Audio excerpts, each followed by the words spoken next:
This is 3.1, the last section we're going to cover in chapter 3, derivatives of inverse trig functions, and we're also going to do the derivative of inverse functions in general.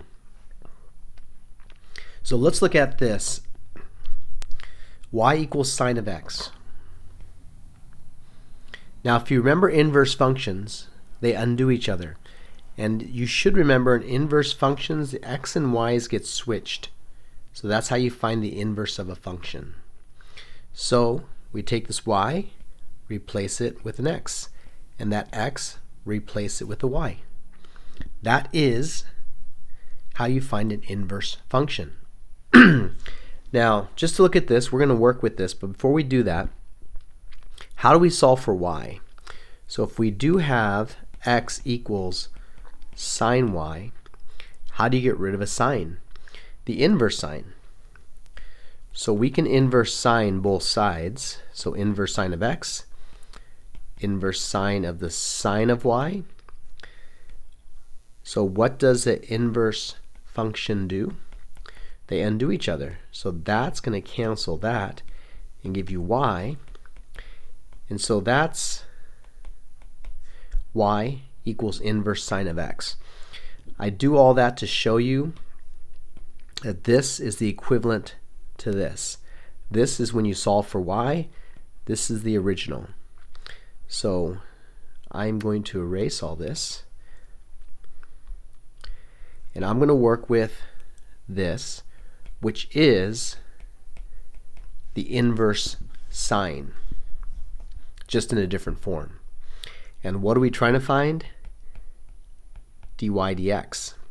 Now what does that mean? Y is our function and x is our variable. So we're going to take the derivative of both sides, but remember, since y is a function, that is box in our chain rule. The derivative of x is 1. The derivative of sine box would be cosine box times derivative of box. So we need that. So dy dx, divide both sides by cosine y, and we end up with this. Now, we want to get this in terms of x. How are we going to do that? Well, we know a famous identity, sine squared y plus cosine squared y equals 1. I'm able to solve for cosine y. So I'm going to subtract sine squared from both sides.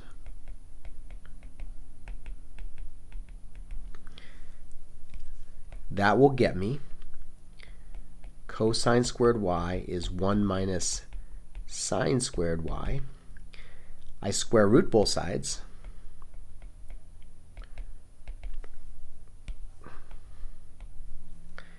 And I'm going to get cosine y is a square root of 1 minus sine squared y. So let me rewrite this.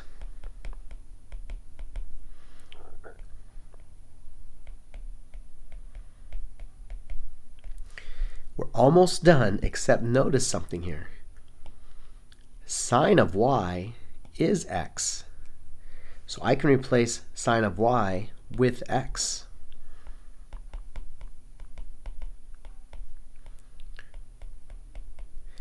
And there is the derivative of the inverse sine. So the equivalent, I will write it this way. Y equals inverse sine of x. So the derivative of that is 1 over the square root of 1 minus x squared. Now you can do this exact same process, but instead of the sine, you would do the cosine. Now you can do that for your own fun if you want to. It's going to come out exactly the same through the exact same process, except you can get a negative. So I'm going to give you these theorems that you have to know. You don't need to know the cosecant or the secant, but I just did this one for you. The cosine is exactly the same except you have a negative, and then the tangent or the inverse tangent is 1 over 1 plus x squared. I think I will do that one for you. So we're going to go through the exact same process, and I'm going to show you how that works.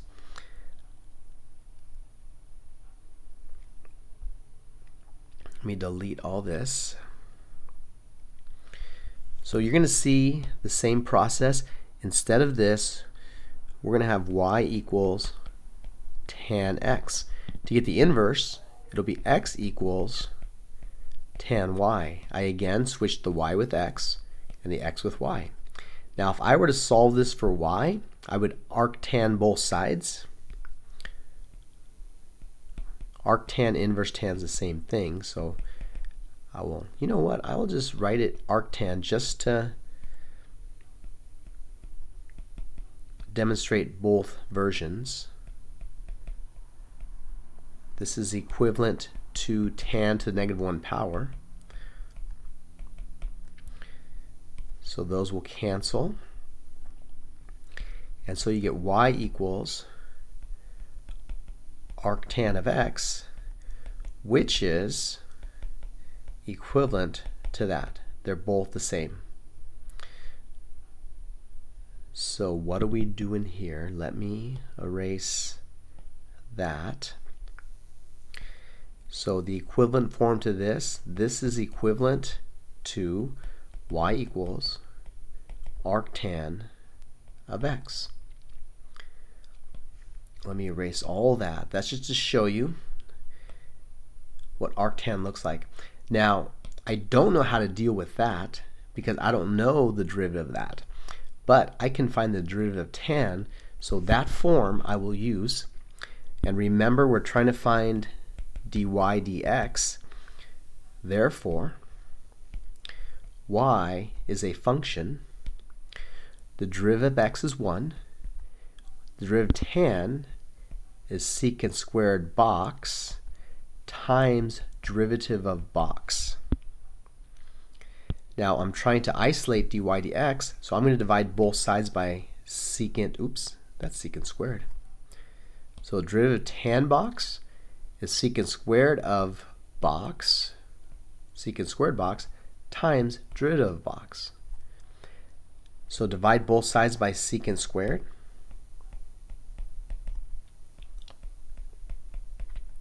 Those will cancel. And we have the derivative of arctan. Now we are going to deal with our famous Pythagorean identity. You should be wise. I'm going to divide everything on both sides. I want to get a secant. That's 1 over cosine. So I'm going to divide everything by cosine squared. If I do to both sides, that's a legal algebra move. Sine over cosine gives me tangent squared. Cosine divided by cosine is 1. And 1 over cosine squared is secant squared.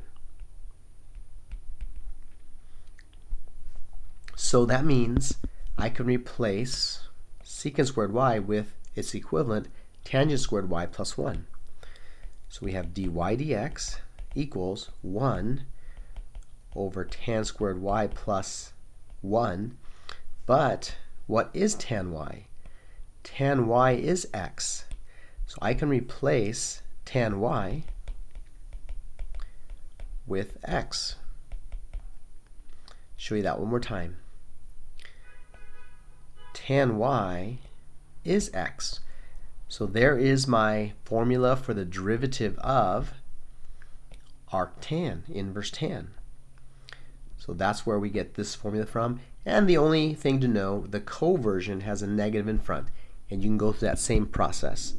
So these are the last of the derivatives you have to have memorized. The last 4. Secant, cosecant, I'm not going to make you memorize that. All right, we will do some examples here. So if this were just arcsine of x, we would use that formula. That would be the answer. But it's not x, it's a function. So this is chain rule. It's a function inside of a function. So what is, I'll write it dy dx here, the arcsine of box? It's 1 over square root of 1 minus box squared.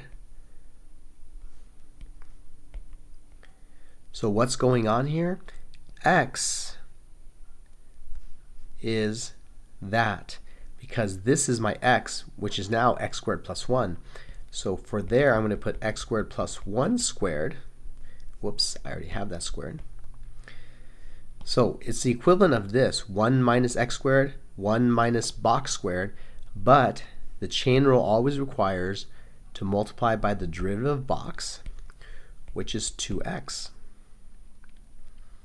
So my answer here would be 2x over the square root of 1 minus x squared plus 1 squared. Now you could probably simplify under the square root. I don't know if it's going to help you a whole lot, but I'm just going to leave it like that. I'll probably check the book and see how they answered it. If they simplified it more, I will go ahead and do that. Okay, so let's look at the example to the right here. I will shrink my pen size a bit. So we are trying to find the derivative again, but this time we have a function inside of a function, and hopefully you can see that the inside function is inverse sine of x. So it's cosine of box. What's the derivative of cosine of box? We should know that that is minus sine of box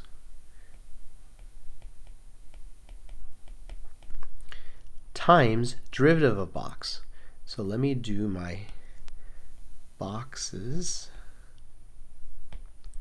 so you can see what's going on. So cosine of box, it's minus sine of box. But box is inverse sine of x. But then we need to multiply by the derivative inverse sine of x. We just learned that it's 1 over square root of 1 minus x squared. And this is kind of cool because sine and inverse sine are inverse functions. They undo each other, they cancel out, so we have minus x over square root of 1 minus x squared. All right, there is my beautiful answer. That one's kind of cool. I like that one.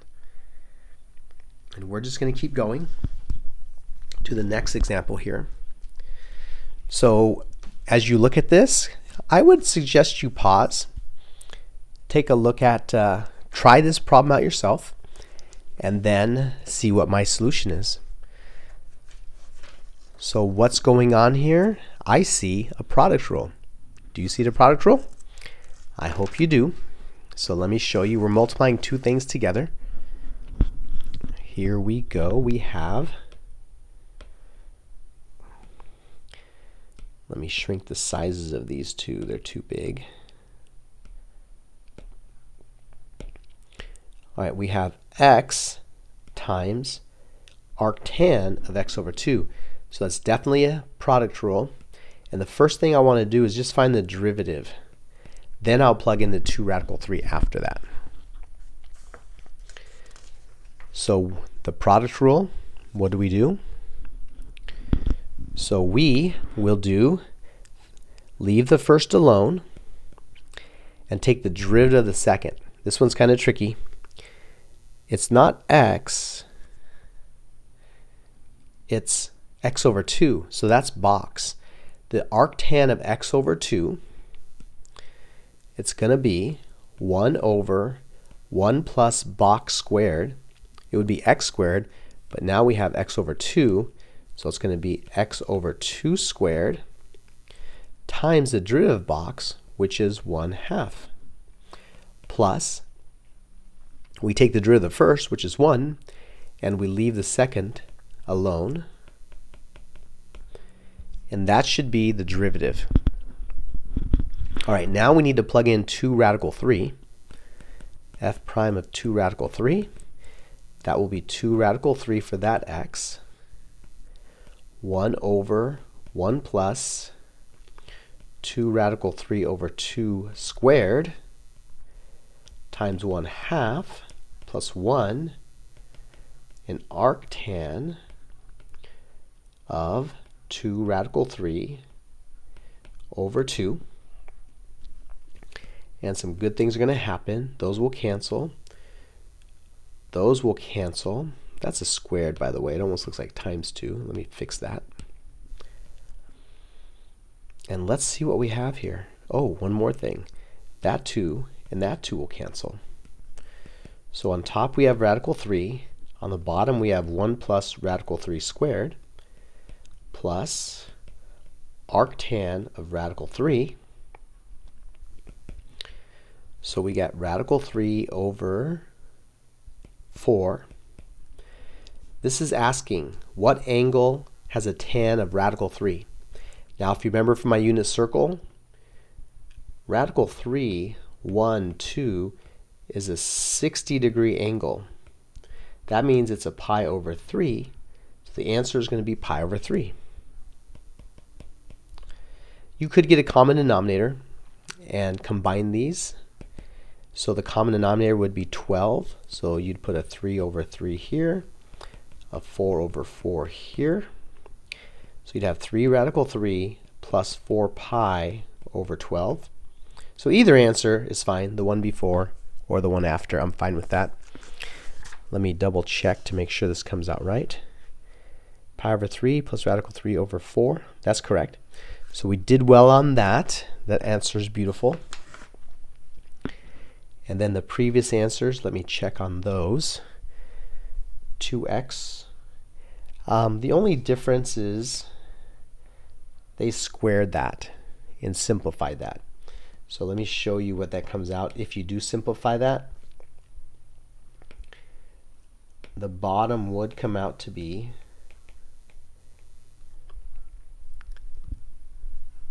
two x squared minus x to the 4th. You can do that. Just basic algebra. And the last one, it's perfect as we have it.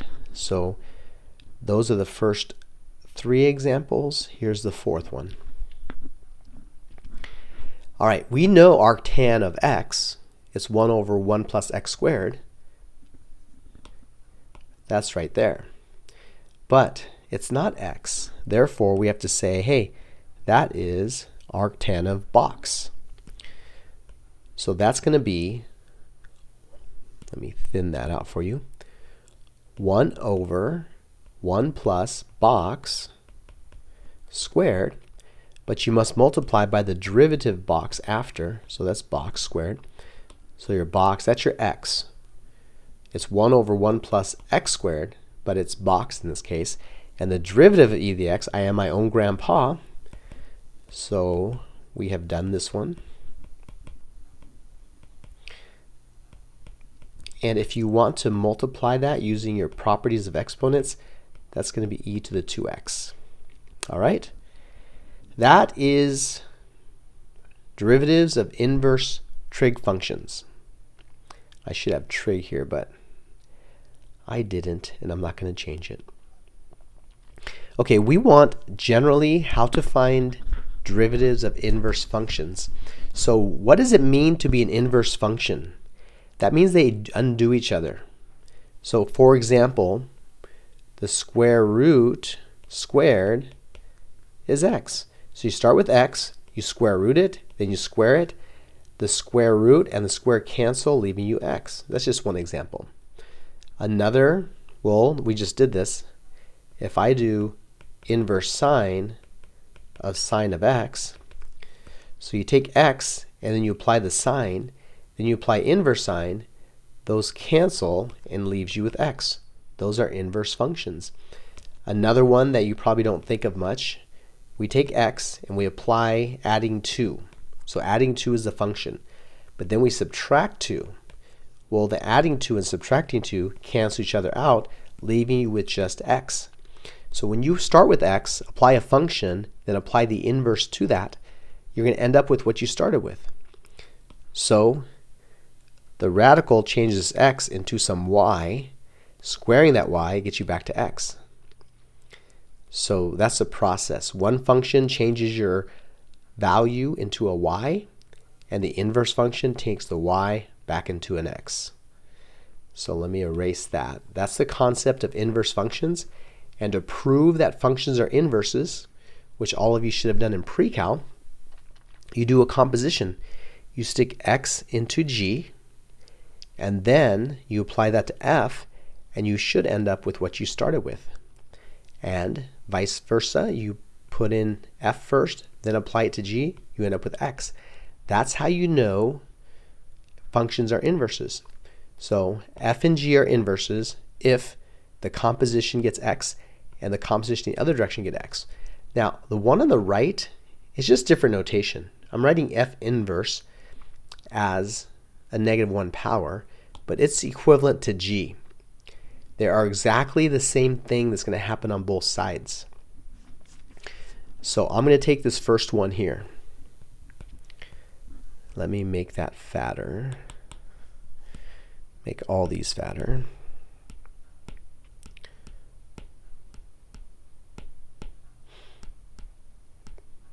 Okay, we're good. So I'm going to take this form. F of g of x equals x.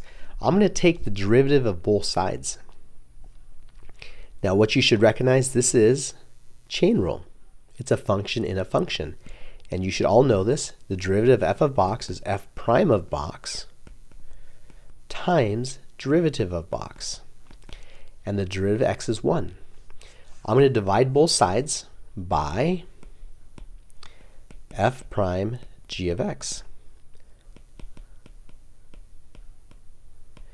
And you will get this.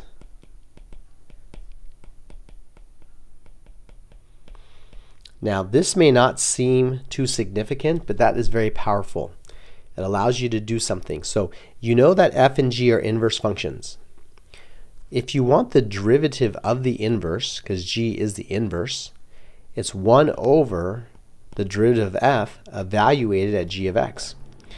Now, you might notice to find the derivative, I don't even need to know the derivative of g. The derivative of g doesn't even appear in here. In order to find the derivative of the inverse, which g is, I need to know the derivative of the original function. I don't need the derivative of the inverse.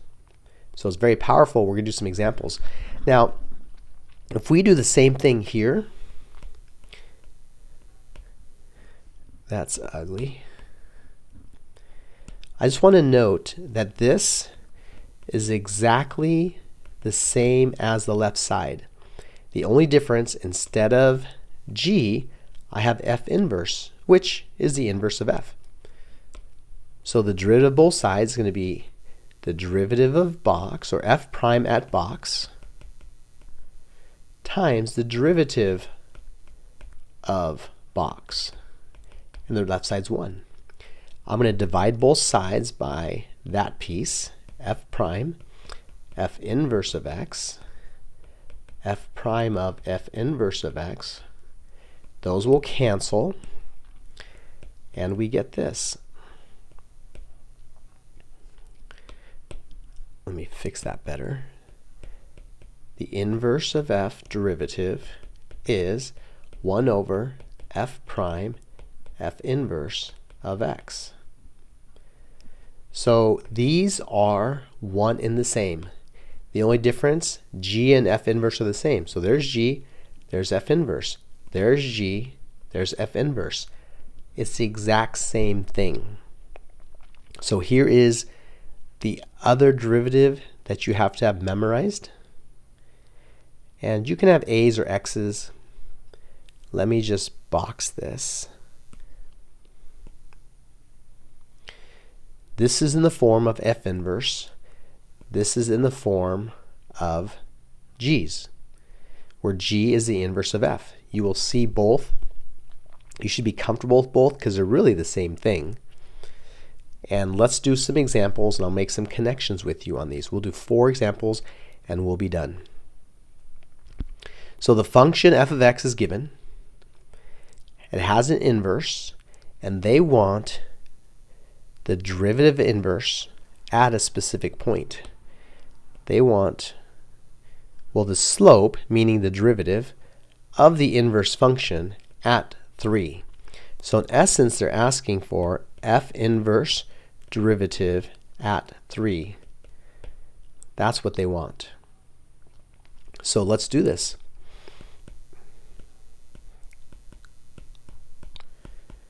Well, we have the formula. It's 1 over f prime at f inverse at 3. Now let's see, make that connection here. So I want the derivative of f inverse. So it's 1 over f prime evaluated at the inverse. You have to, this is another derivative or formula for a derivative that you'll have to know for your test. I said the other inverse trig ones were your last ones. I lied. You also need to know this one on your quiz and on your test. You'll be quizzed on this. So I need 1 over the original function derivative evaluated at the inverse function. So 1 over the derivative of the original function evaluated at the inverse. So we're going to work one step at a time. We're going to figure that out. But now it's kind of crazy. I do want to point something out. You could try, conceivably, to do something crazy, and I think you'll get very frustrated.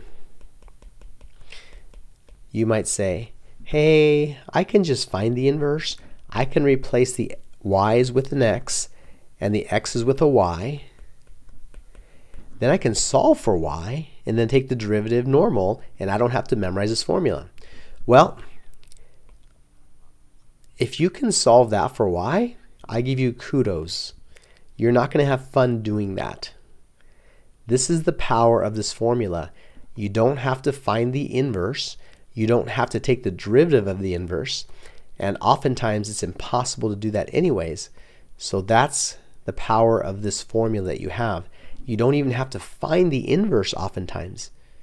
Without knowing the inverse, you can find the derivative of the inverse. So here's the question. How are we going to find the inverse at 3? Because that is needed to find the derivative of the inverse at 3. Well, here's what we know. In our original f of x, we know the point 3, 1 exists. How do I know that? Because they told me. Now this is a very important thing you have to know about inverses. If that point exists on f, then in the inverse function, 1, 3 must exist. This is important. If 3, 1 exists, in the inverse, the x and y's get switched. So in the inverse function, 1, 3 exists. Therefore, the inverse, I didn't write the inverse. Let me redo that. The inverse function, ooh, that's bad again. See if I can do this. The inverse at 1 is 3. This is saying you plug in 1, you get 3. That's x and y.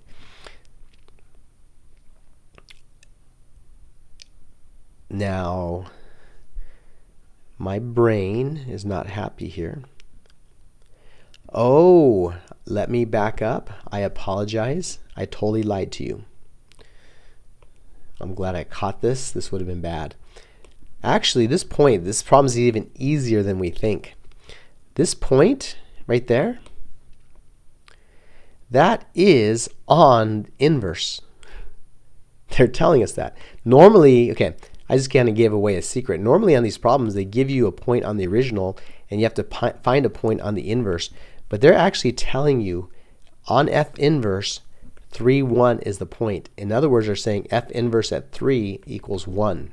They're giving us that. So that means this blue thing here, didn't mean to do that. This here is just 1. They're telling you 3, 1. So what we have is 1 over f prime at 1. Well, how do I find f prime? That's my next goal. Well, we have f of x is this. So we just take the derivative of that, which is 1 over 2 radical x plus 2x. Then we plug in 1. 1 over 2 radical 1 plus 2 times 1, which will be 1/2 plus 2. So it's 2 1/2. it's going to be 5 halves. And there's our answer to example number 5. So you see the power of the derivative of an inverse function. We're able to get the derivative of an inverse without even, ooh, I just messed up, I realized. Beep, beep, back up. Okay, f prime of 1 is 5 over 2. Therefore, we're going to get 1 over 5 over 2, which is 2 over 5. Sorry about that. This is 5 over 2. So the answer will be 2 over 5. Let's keep going and do more examples. But as I was saying, what you'll notice about this, I could find the derivative of an inverse without even finding the inverse function. I didn't even find it. So that's the power of this. Number 6. Use the values of a one-to-one function, one-to-one differentiable function in the table to compute the derivatives or state that the derivative cannot be determined. So let's take a look at this. What is f inverse derivative at 5? We should know it's 1 over f prime evaluated at the inverse of 5. Can we find f inverse at 5? Here is where we're going to do this. Okay, let's look at f of x, and we're going to state points that exist on f of x. We know -1, 2. I will plot that or list that. -1, 2 is a point on f of x. 0, 3. So we know on f of x the point 0, 3 exists. 1, 5. 1, 5. 2, 6. 2, 6. And 3, 7. So those are the points we know that exist on f. Therefore, on f inverse, now is what I was talking about. The x and y's get switched. So therefore, 2, -1, 3, 0, 5, 1, 6, 2, 7, 3. All those points exist on the inverse function. So now, what's f inverse at 5? Hey, that's 1. I can replace that with 1 over f prime at 1. But what's f prime at 1? F prime, 1, 3 halves. So that's 1 over 3 halves, which is 2/3. Bingo. A is done. Now for the next two, I recommend you pause and try these yourself. That was A. Let me do B for you. Here's B. That should be 1 over f prime evaluated at the inverse of 2. Do I have f inverse at 2? That's -1. I sure do. F prime at -1. Do I have f prime at -1? I do. That's 1/2. That will get you 2. So B is 2. Let's try C, or you try it, and then you can pause and try this on your own. F inverse derivative at 1 would be over 1 over f prime, f inverse at 1. Do we know f inverse at 1? And as we see, there are no 1s, so we are not able to do this. So from the table, not doable. All right, we have a couple more examples. I will only do A and B. The answers here are given to you for C and D. You can try those. This isn't actually a problem from the book. It's an even problem. So we want f prime of f of 0. Well, in this one, there's actually no inverse. So we're just going to find f of 0. What's f of 0? That's 2, right? Whoops. 0, f, that's 2. So this is f prime at 2. What's f prime at 2? There's f prime, there's 2, and it meets at 2. That answer is 2, and it matches. We're happy. That's A. Go ahead, like I said, pause and try these. F inverse derivative at 0. We're going to use the formula for the derivative of an inverse. That's going to be 1 over f prime evaluated at the inverse of 0. All right, f inverse at 0. We're going to have to make a table again. We have f of x, and that contains the points -4, 0. I'm going to write these out. -2, 1, 0, 2, 2, 3, and 4, 4. I'm just getting these from these values all the way down. So the inverse will contain 0, -4, 1, -2, 2, 0, 3, 2, and 4, 4. So we want f inverse at 0, that's -4. That's 1 over f prime -4. And f prime at -4 is 5. That answer should be 1/5. Bingo! Let's keep going. I'm running out of room.